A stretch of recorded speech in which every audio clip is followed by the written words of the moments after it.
I used to frequently babysit for a family with 5 young children. The parents both worked long hours at a local hospital, so sometimes I'd be at their house for a total of 10 hours or more a couple days a week. Even though it was long hours and a lot of work, the kids were sweet and it was a fun way to make some extra money. I worked as a contract artist at the time, which meant I was self-employed and I didn't have a lot of savings. Babysitting helped me earn several $100s a week, so I valued my position. The family lived in a great big house out in the country, with no neighbors around for miles. They had lots of animals, including 2 dogs, chickens, and several cows that the children would care for. It was a beautiful property where the kids could grow up running free and exploring the outdoors. One particular day that I was babysitting, the parents of the children were going to be stuck at the hospital for longer than usual. Watching 5 young kids at one time was no easy task, and I already prepared breakfast and lunch that day, so the parents knew I was tired. Instead of having me make dinner, they decided to have pizza delivered to the house to make things easier. The mom ordered it and paid for it online, and then had it scheduled to come to the house around 6 p.m. Around the time the pizza was expected to come, some of the younger children were standing by the windows, anxiously awaiting the delivery guy. I was cleaning up the kitchen and feeding the baby when I heard several of the kids excitedly calling out that the pizza guy was pulling up the driveway. They were about to run outside, but I told them to wait until the man came to the front door. I looked out the window and saw a black car driving up the winding driveway. I glanced at the clock and noticed that they were right on time. The doorbell rang and I hurried over to open it. There was a middle-aged man standing there holding 4 pizza boxes. I greeted him and took the pizzas. I said thank you and was about to close the door when he told me that there was a new policy with delivery that if the total was over a certain amount, the delivery driver was required to get a signature when they dropped off the pizzas. He said it had to do with the pizzas getting delivered to the wrong houses and customers getting angry when they paid but didn't receive the order. I hadn't heard of this policy before, but I agreed to do so. The man didn't have a pen and I didn't have one either, so I was going to have to go to the office to look for one. It was raining outside and I felt bad that the man was getting wet, so I invited him into the foyer to wait a moment while I retrieved a pen. I handed the oldest child the pizzas and told him to take the pizzas into the kitchen while I got a pen from the office, which was just off the foyer. As I was digging through drawers looking for something to write with, I called out to the foyer to apologize to the pizza guy for taking so long. I explained that I was just the babysitter and didn't know where the parents kept certain things within the house. Finally, I found a pen and made my way back to the foyer. I stepped out of the office and was shocked to find the foyer empty. I was confused and wondering where the man could have gone. My first thought was to make sure that the kids were okay. I raced to the kitchen and saw all of them sitting around the table quietly eating. Not wanting to scare them, I didn't ask them where the pizza guy went. I then thought maybe the guy lost his patience because I had taken so long to find a pen. Maybe he just left without my signature. I walked to the front door and looked outside and saw that his car was still there, but there was no sign of the man. I closed the door so the kids couldn't hear me and began calling out into the yard, "Sir? Sir, where did you go?"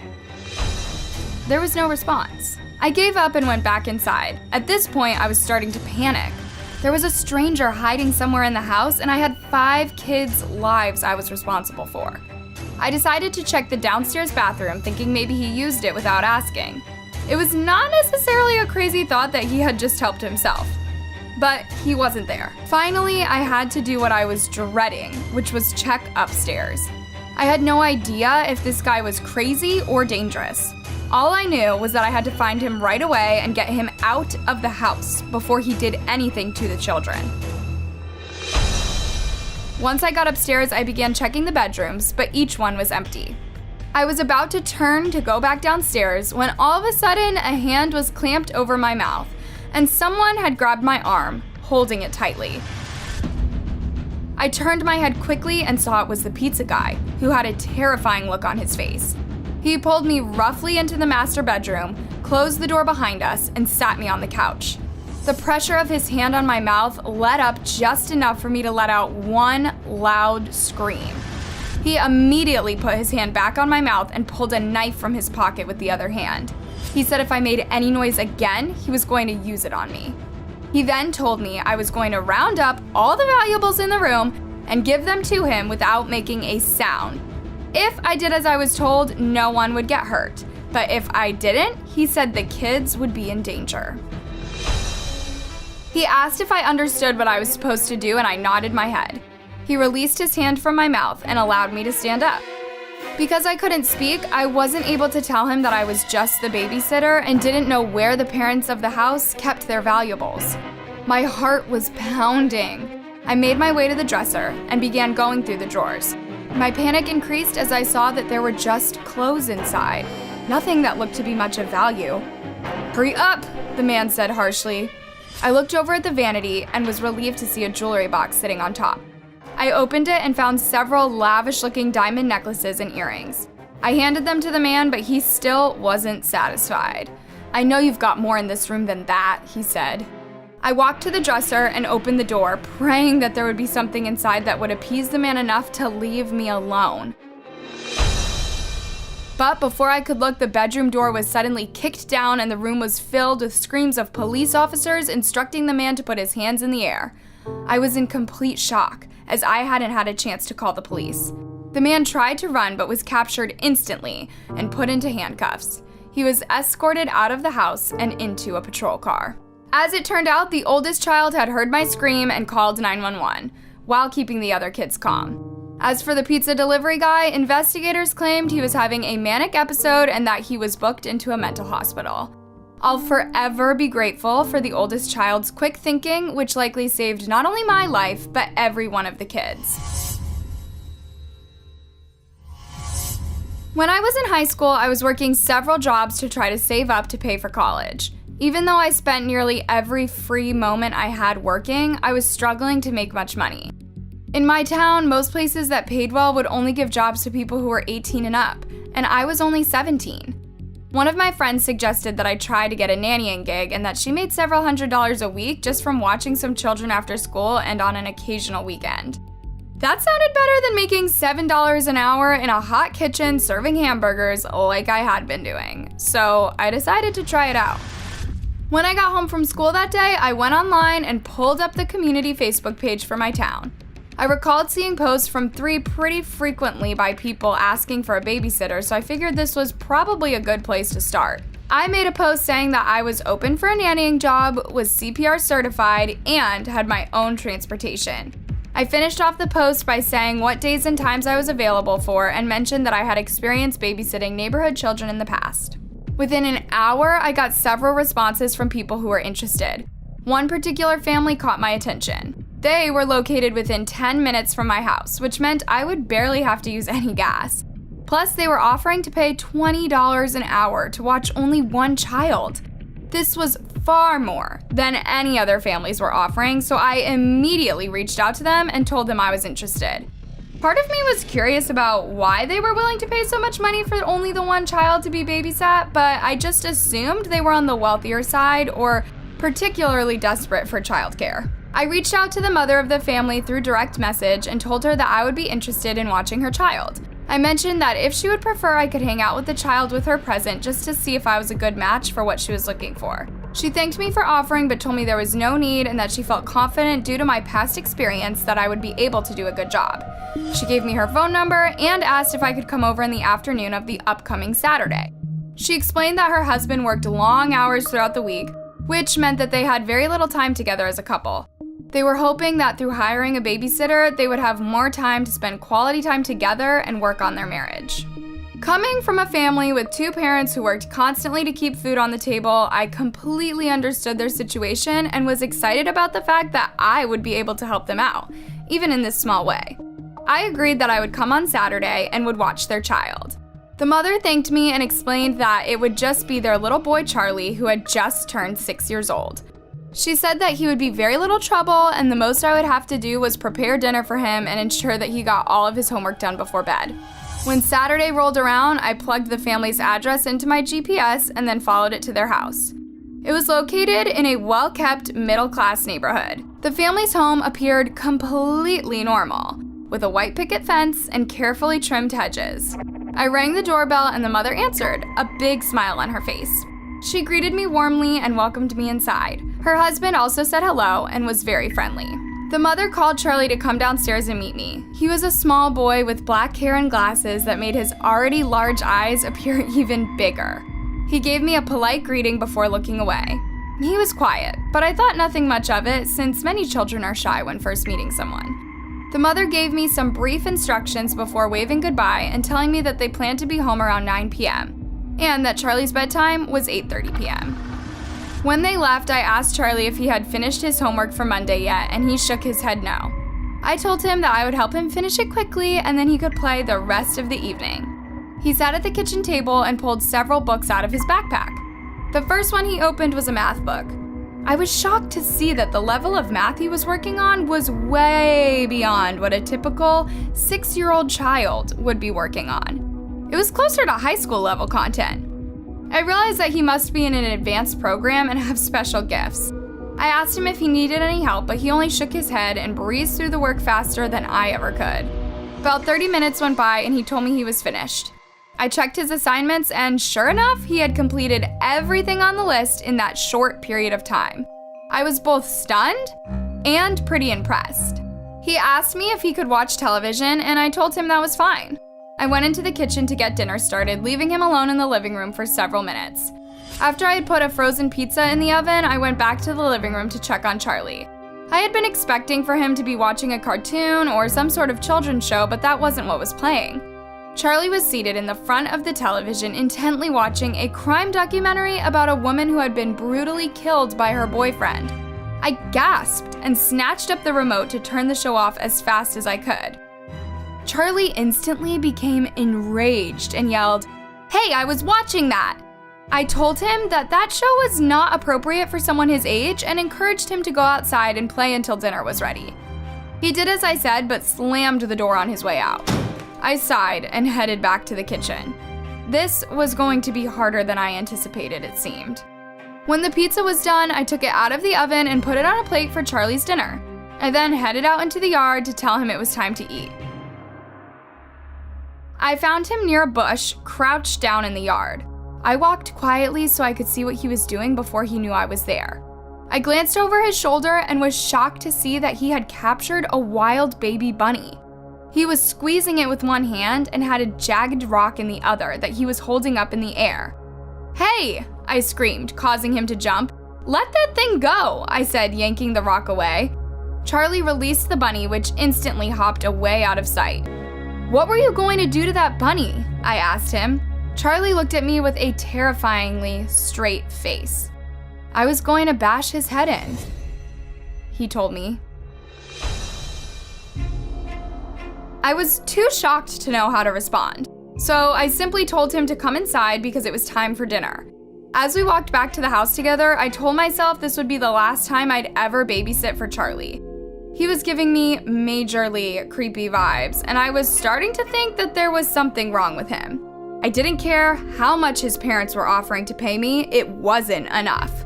When we got back inside, Charlie sat down at the table and I placed a plate with pizza on it in front of him. "I don't like this kind," he said in an angry tone. I knew this was about to be a problem. "Well, I'm sorry, but that's what your mom told me to give you for dinner," I said in a calm voice. Before I could even register what was happening, Charlie picked up the plate and hurled it at the wall, causing it to shatter. He then ran out of the room and stomped upstairs. I could feel myself starting to cry, so I didn't go after him or say anything. I just grabbed a trash bag and began picking up the mess. I kept telling myself that his parents would be back soon and I just needed to last a couple more hours. I was wiping pizza sauce off the walls when all of a sudden I heard a creak in the floorboards coming from behind me. I spun around just in time to see Charlie charging me with a long silver kitchen knife. I screamed and put my arms out to protect myself. The knife plunged into my left shoulder. The adrenaline was pumping through my veins so quickly I couldn't even feel the pain at first. I grabbed my cell phone off the floor and ran to the nearby bathroom, shutting and locking the door behind me. I was bleeding everywhere and looking around desperately for something to wrap around my wound. I pulled a hand towel off the hook and used that to slow down the bleeding. I then picked up my phone and dialed 911. When the dispatcher answered, I breathlessly gave her the address of the house and explained what happened. I could feel myself becoming lightheaded and just hoped the paramedics arrived in time. I kept growing weaker until I eventually fell unconscious. The next thing I remember is waking up in a hotel room, my parents at my side. They told me that the paramedics had gotten me to the hospital just in time, and although I had lost a lot of blood, I was going to be all right. As for Charlie, his parents were forced to check him into a corrective facility for children. I fear the day that he gets out.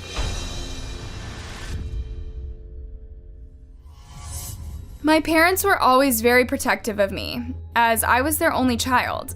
I always had a babysitter growing up if they had to go anywhere. I was around 10 years old when this particular incident occurred. It was a Friday night and my parents wanted to go out together and spend some time with their friends. The teenage girl that would normally babysit me was sick with the flu, so my parents were in a pinch to find someone else quickly. One of our neighbors had a son who was home from college, and my parents decided to offer him $100 just to watch me for the evening. While they knew the neighbors very well, they weren't very familiar with their son, whose name was Michael. Still, they trusted the family well enough to have Michael babysit me that evening. Michael couldn't say no to the $100, so he agreed to come over and watch me for a few hours until my parents got home. My parents got me a Happy Meal from McDonald's before they left, so Michael wouldn't even have to make me dinner.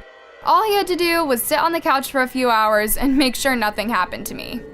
When Michael arrived, my parents thanked him for coming before hurrying out the door. Michael made me feel uncomfortable almost immediately. He had long, shaggy hair that hung in his eyes and wore all black. But it wasn't his appearance that creeped me out. It was the way he looked at me.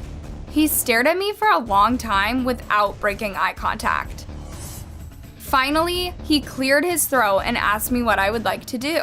I shrugged and said that we could just watch television. I sat down on the sofa and turned on the Food Network. At the time, there was a baking competition that I enjoyed watching. Michael sat down next to me on the other end of the couch. After about 30 minutes had gone by, I was aware that he had been edging closer and closer to me on the couch. Then, before I could process what was happening, he wrapped his arm around my shoulder and began stroking my left thigh. I was 10, but I definitely wasn't stupid, and I knew immediately that I was in serious danger. I told him to stop and tried to get up, but he pulled me back down. I was shaking and terrified of what was about to happen next. He put his hand over my mouth to keep me from screaming, and I did the only thing I could think of at the moment. I bit down on his hand as hard as I could. He jumped back, screaming and cussing. I took this opportunity to run to my next-door neighbor's house. She was a sweet elderly woman that I trusted. Luckily, she was home and answered the door quickly, taking me inside. I explained what happened, and she called my parents and the police immediately. Michael was later arrested. It's safe to say that I never had another babysitter again after that. I can't imagine what Michael would have done to me if I had not escaped that night. Sleep tight.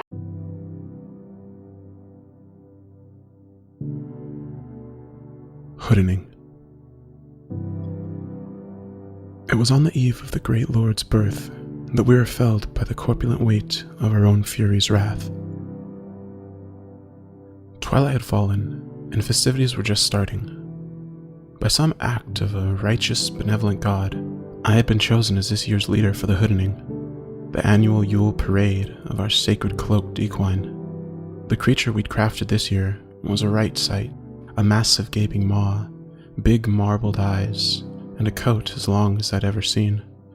Things had been difficult in the town as of late. The disappearances had shaken everyone from the slumber of safety, and a fine dusting of tension had been lain across the lungs of every man, woman, and child. It had started with Allison Harper, quietly playing in the street by her house one moment, gone the next, leaving a screaming mother in her wake. Then, 2 days later, the young Brevior twins were out walking by the pond, just a mile past their house, and by nightfall, no one had heard from them. None of the 3 children were seen again, but on the week's anniversary of their disappearances, a small token appeared on the doorstep of their family homes. For Allison, an interwoven blackberry bramble. For the twins, a thick silver chain. No one could decipher their meaning, and no one had any clue as to the origin of their sudden departure.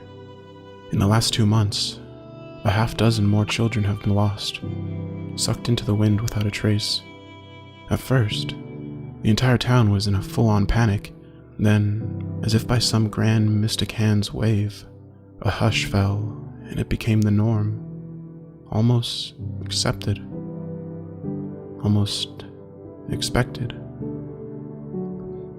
Any families with children under the age of 13, it seemed as though the phantom's lustful malice stopped there, went on complete lockdown, chaperoning wherever they went, moving as a unit. But even that didn't stop it. Surely the disappearances thinned in volume, but they still happened, regardless of any precaution taken. Then, a little bit of the mystery broke. Someone misstepped and the shroud slipped just enough to get a semblance of an answer. In the investigation of the 5th child taken, an 8-year-old boy named Charles Meadow, a policeman had accidentally uncovered a secret hatch in the boy's bedroom. Within the hatch, they found evidence of suffering, of extended captivity, and other things I dare not think of, let alone repeat out loud. Needless to say, his parents were brought in for questioning, and subsequently arrested. This news shook the town, but it also dropped a suggestive veil over the remaining disappearances. What were they hiding? What terrors had these families wrought on their own kin? Like an unfolding fan, the horrendous secrets came to light one by one. Of the 9 total children taken, every single one was found to have been the victim of some unbelievable atrocity perpetrated by the parents. Arrests were all made, but no matter how hard any of the parents were interrogated, they never gave up information related to the potential whereabouts of the children. Eventually, with a path full of dead ends, the cases were dropped, and the parents were left to rot in their respective cells. Through all of this pain, through the collective torment and turmoil, I have remained silent. I haven't uttered a single word, not about the locations of the children, and not about the things that the great wooden beast whispers to me at night. When I took my daughter's life, placing her favorite pink and white lace pillow over her face as she slept, I had nothing but sorrow in my heart.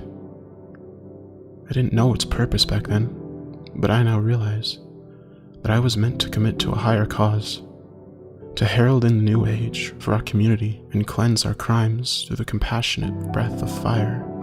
The rest of the men in the hooning party assisted me to the town center, carrying our steed with pride. They knew nothing of what was to come, and wouldn't understand if they did. As the late taste of light falls behind the treetops, the darkness in our hearts will outweigh any shadows the night may bring, and we will be shown for what we truly are. Thus, now, I stand on the edge of the circle. The flames lick hungrily and greedily at the soot-blackened feet of my neighbors, and they sing into the night sky. The great horse rears its head, its whinny a valiant roar, and blares our truths into the screaming vortex. We are reborn.